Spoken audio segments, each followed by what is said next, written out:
evening and welcome to a program devoted entirely to Lefties Losing It. Let's start in the UK, where a man in a red dress defaces a war memorial as crowds look on. No one tries to stop him, no one says a word. This is what civilizational decline looks like.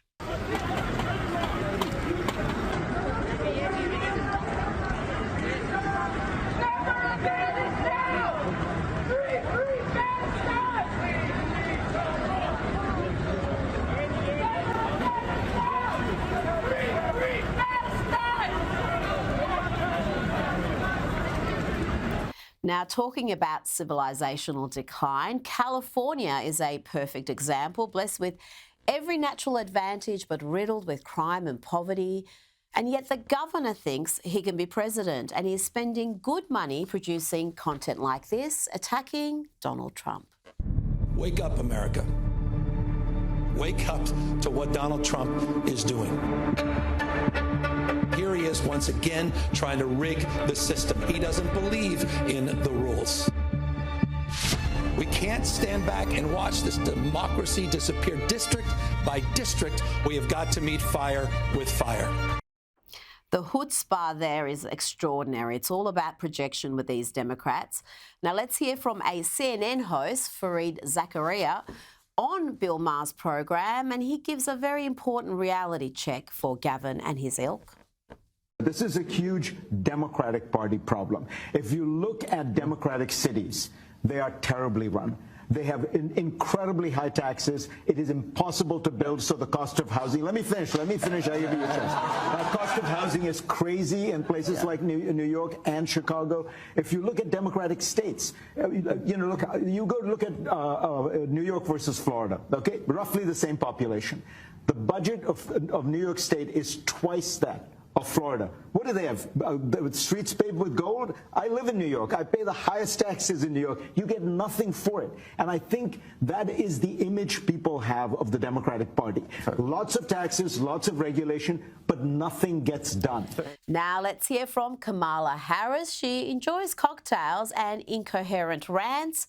Here she goes with the latter. I think what they're doing is they're cheating. They're cheating.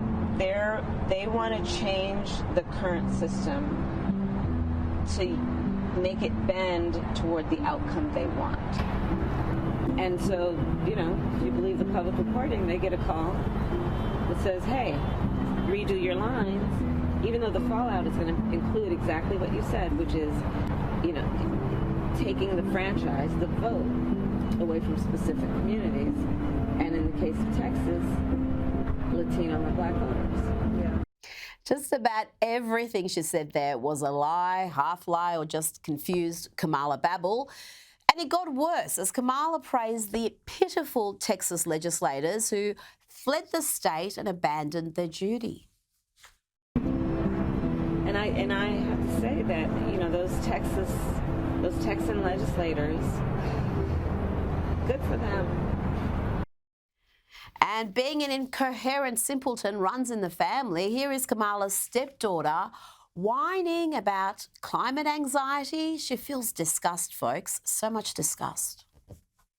I feel disgust at what's going on in the world around genocides, the loss of rights, the loss of health care, the just general fear that everyone has surrounding affordability, their lives, their livelihood, like everything. It feels so big. I think everything with the environment is really getting to me. And it is I experience a lot of climate anxiety, like a lot of us do. It's not funny. Wrong. It is funny. It's hilarious, in fact. Let's hear now from the thoroughly discredited James Comey. You remember the former FBI director who played not an insignificant role in the Russian collusion hoax, who improperly leaked information to activist journalists. The Biden DOJ declined to charge him for that. He may not be so lucky now that he's under criminal investigation. And don't forget that bizarre behaviour where he posted a threat or a death wish against the president Remember that lunacy? He claims he didn't know what it all meant. Well, now Comey has really lost the plot, posting a lengthy video about Taylor Swift and, of course, Donald Trump. And Donald Trump is still president and still humiliating America on a national stage, standing next to Vladimir Putin. It's like a dream, a bad dream you can't wake up from. But I don't want to talk about that bad dream this week. I want to talk about a truly inspirational public figure named Taylor Swift. Of course, I watched her podcast interview with the Kelsey brothers. Of course, I watched the whole thing, although on YouTube, Patrice and I got kicked off for the last 15 minutes and finished it on her phone. But I watched it. You see, Taylor Swift and I go way back. I went to my first concert of hers 15 years ago. I've been to a second, and I have helped financially support the attendance of a lot of family members at others. I'm in a family's Swiftie group chat. What the what? What is he on about? It's the former director of the FBI. I don't know if he's angling for some sort of not guilty by reason of insanity plea, should there be any charges. That mad rant went on for another 5 minutes, and his love of Taylor Swift was just a means to bash Donald Trump and Republicans.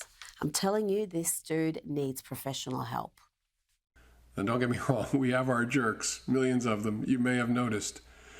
In particular, there's a stunning coarseness and ugliness in the Republican Party today. It's upsetting, but it's also a minority of America. On the whole, we aren't like that, and we don't like that. I think that's a big part of the reason so few Americans support Donald Trump when they have to see him and that up close, and why Republicans are so worried about what's coming for them next year, which is what makes me think about Taylor Swift. She's made clear that she sees Donald Trump for what he is. And last year, she urged Americans not to make the serious mistake of electing him. Of course, we're now living with the consequences of that mistake. But while our elderly, makeup-covered president is posting about whether Taylor Swift is still hot and declaring that he can't stand her, what's she doing? Living her best life. Yep, he's genuinely lost the plot, or perhaps angling for that insanity plea. And she's back, the diabolically dumb and delusional Joy Reid, who sadly was sacked from MSNBC.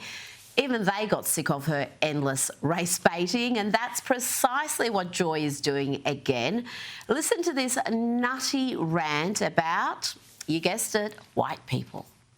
They can't fix the history they did. Their ancestors made this country into a slave hell.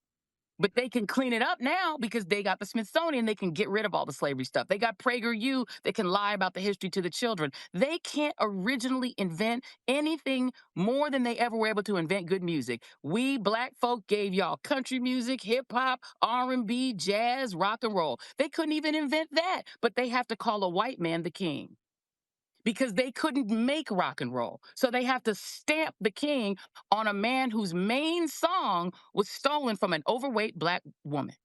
Oh, she wasn't done yet. Brace yourself, because Joy is about to turn up the lefty lunacy to new levels. See if you can keep up with this stream of insanity. When you invent a country where you don't tell white people that they need to innovate, even Elon Musk didn't invent them damn Teslas. 2 other men invented it. He just bought it. And so when you tell them you don't have to be excellent, you just have to be white, you will get mediocrity. You will get mediocrity because they're not asking white people to be great. They're not asking them to be great. They're telling them you can be the opposite of great and be defense secretary. You can be the opposite of great and be Homeland Security Secretary. They're telling white people a lie so that they will believe that they have achieved, when all they're doing is thieving greatness from other people. And I actually think that is a shame for white America, because if you raised your kids that way, you would get brats, you would get monsters, you would get demons you don't even want at Thanksgiving. Yes, those demonic white children you want to avoid at Thanksgiving. Joy reckons white folk are just thieving, underachieving brats and monsters. Surely she can't get any crazier than that, or more abhorrently racist. But she can, and she will. We saved the worst for last. We're raising an America that is mediocre on purpose because we don't want to tell Donald Trump that he is a failure. But he is.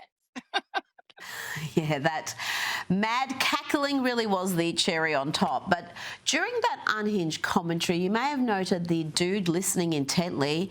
Now, if you were hoping he was going to inject some sanity, some facts, some sober analysis to refute Mad Bad Joy, well, you'll be disappointed. Let's hear from Mr. Ali.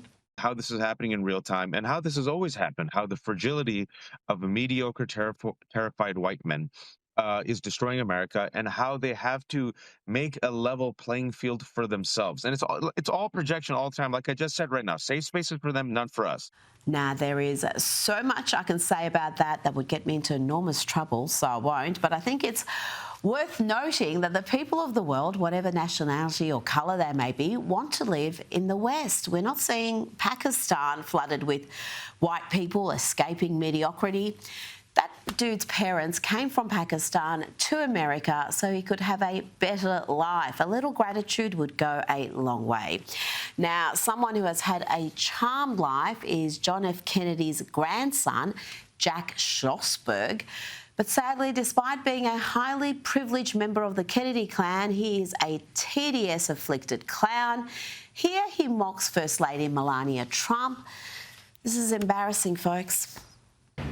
A simple yet profound concept, Mr. Putin, as I'm sure you agree, is that each generation descendant begin their life with a purity, an innocence, which stands above geography, government, and ideology. What am I saying? This makes no sense. Please be more specific, Miss Melania Trump. Yeah, I don't know. I have no idea what he's doing there either. It's not funny, that's all. If it was funny, I'd forgive it. Now, let's have a look at how President Trump's tough-on-crime approach is polling in the US. The Democrats and the media are appalled. We are seeing meltdowns on CNN, MSNBC. Got protests in the streets, but it seems most Americans actually prefer less crime. Who would have thunk it? Yeah, I think that Democrats have to get it around their heads that Americans are far more hawkish on crime than they think that they are. What are we talking about? Trump's net approval handling crime. Where was he last year? He was way underwater at minus 13 points, views of term number one. But look at where he is now. He's on the positive side of the ledger. He's on the positive side at plus 1 point. Americans view Trump far more favorably now on crime than they did a year ago. Okay, I think this sort of gives the game away here because Donald Trump is like Air Jordan towering over Joe Biden when it comes to their handling of crime. Look, in 2024, look at where Biden's net approval was on crime. Way underwater there at minus 26 points. It was one of Biden's worst issues. Granted, pretty much every issue was one of Biden's worst issues. And again, look at where Donald Trump is. Way, way, way above Joe Biden. What is that? That's 27 points. So Americans vastly prefer Donald Trump's approach to crime than they did to Joe Biden. Now, earlier today, Donald Trump met with a number of European allies to discuss an end to the Russian-Ukrainian war. Now, there's not much that's funny about that, but this next clip is a work of comedic genius. I know it's not real, but I like to pretend it is. Okay, let's see who arrives now. This guy, they say he's the president of Finland, looking like the captain of a cruise ship. We need to get him a captain's hat later on. Okay, who the is this guy? These Europeans all look like accountants. Yes, sir. I come to do your taxes. Okay, thank you, sir.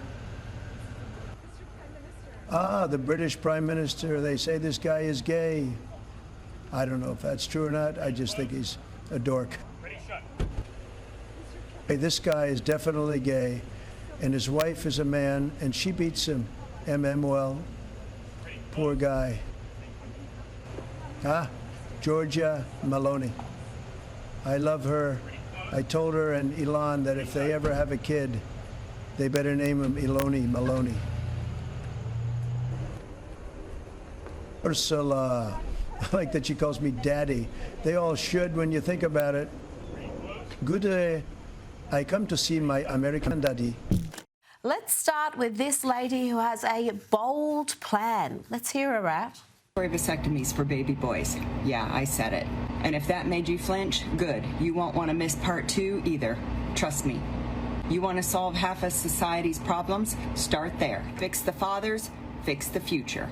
This one move would take women out of survival mode, kids out of poverty, and society out of chaos. And the only ones mad would be the ones that never wanted accountability in the first place. I think that would reduce crime, but I'm pretty sure mandatory vasectomies for boys would also end humankind as we know it. The Minnesota Vikings, let's talk about them. They've decided that football fans are just gagging for some male cheerleaders, but not the type that throw the girls in the air, the type who dance like girls.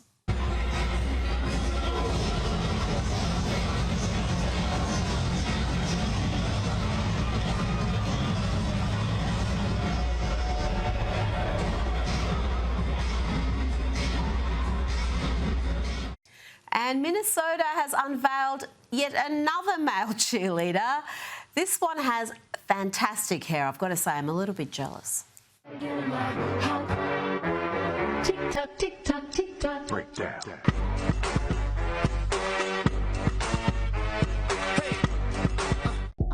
If you don't like me, that's fine. But, you know, watch your mouth.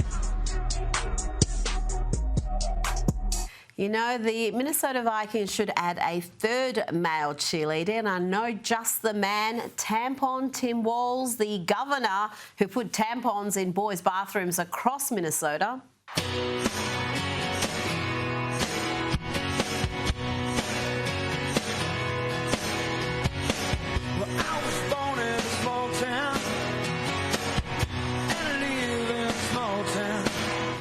You know, it makes sense. Let's put all that together. I think it's going to work. Girl, what did that girl just say, girl? Ooh, girl, I don't dance, I work.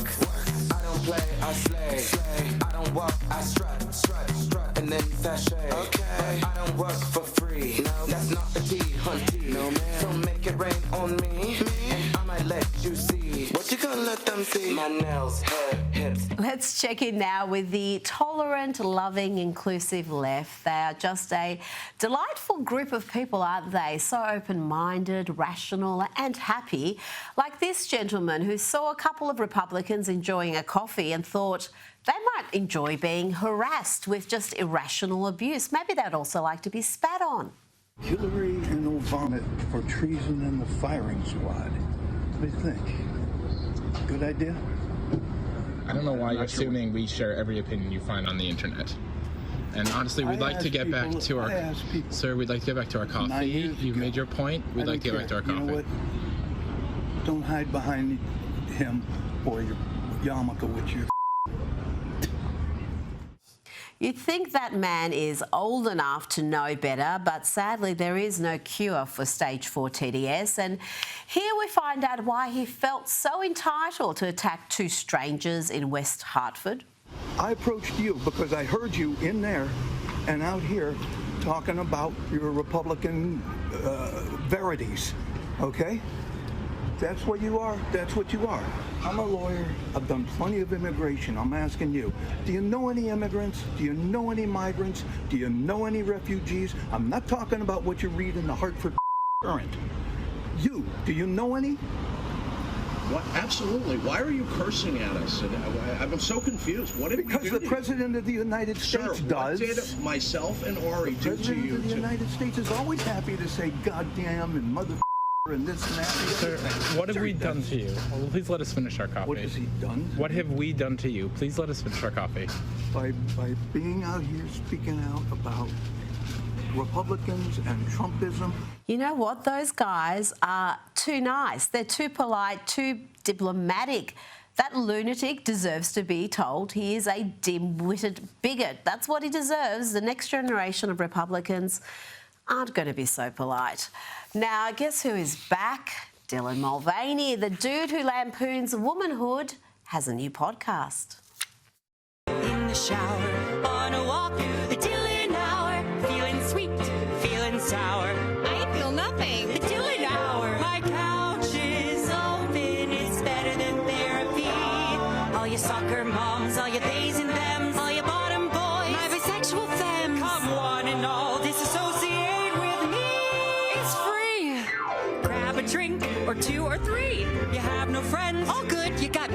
Now, the Trump administration's efforts to deport millions of illegal immigrants continues to be obstructed by blue cities, Democrat strongholds such as Chicago, LA and Boston. Let's hear now from the Boston Mayor, Michelle Wu. Boston received a letter from the Attorney General of the United States on official letterhead from the federal government threatening to prosecute city officials and withhold federal funds unless we cooperate with carrying out mass deportations. These threats are serious and consequential, but our same communities have told me loud and clear that silence in the face of oppression is not an option. And the man who would win a gold medal in the TDS Olympics, once great actor reduced to a pitiful clown, Robert De Niro, is again sharing his keen political insights that nobody asked for. Remember when he said Donald Trump would come after him if he was re-elected? Nothing at all, nothing redeemable in him. It can't be. It cannot be. If he wins the election, you won't be on the show anymore. He'll come looking for me. There'll be things that happen that none of us can imagine. That's what happens in that kind of a dictatorship. Well, Donald Trump was re-elected. It can be, Robert, and it was. And somehow, incredibly, Robert De Niro isn't in a prison camp. He isn't silenced in any way. Indeed, he's on television making an absolute fool of himself again. Let's listen to this latest deranged, delusional, diabolically dumb diatribe. It's about right and wrong, period. The guy's a monster. It's beyond wrong. It's almost like he wants to do the most horrible things that he can think of in order to get a rise out of us. I don't know what it is, but he's been doing it, and it's scary.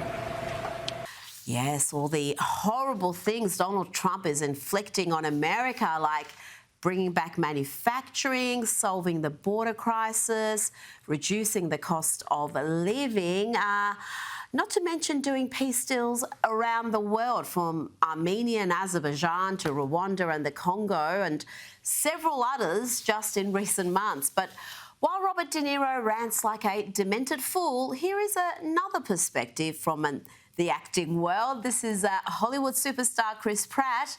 See if you can detect the subtle difference between the deranged De Niro and what Chris has to say. I'd hate to be so mired in hatred for the president that any success from his administration is something I'd have an allergic reaction to. To be like, oh, well, if they do it, I don't want it to happen. I'll put Clorox in my children's cereal myself. Say, come on, be reasonable here. There's certain things that would be a good thing to have. I want them all to be successful. Now, let's marvel at Charlie Kirk embarrassing Oxford students during a debate about whether Donald Trump has gone too far. I could play you a whole program of this sort of content, but this next 25-second clip sums it all up.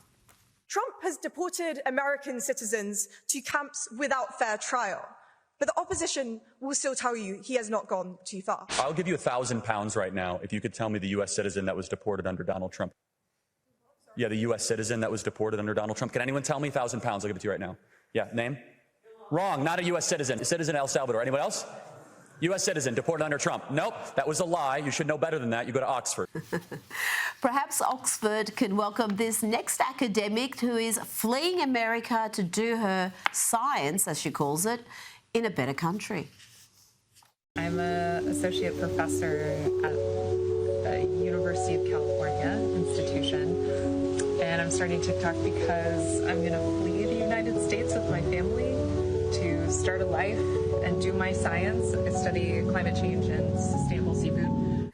To DC now, and here is a masterclass in how to handle lefties losing it. You point at them, you explain why their position is absurd, and then you laugh. Let's see Vice President J.D. Vance and Defence Secretary Pete Hegseth demonstrate that perfectly.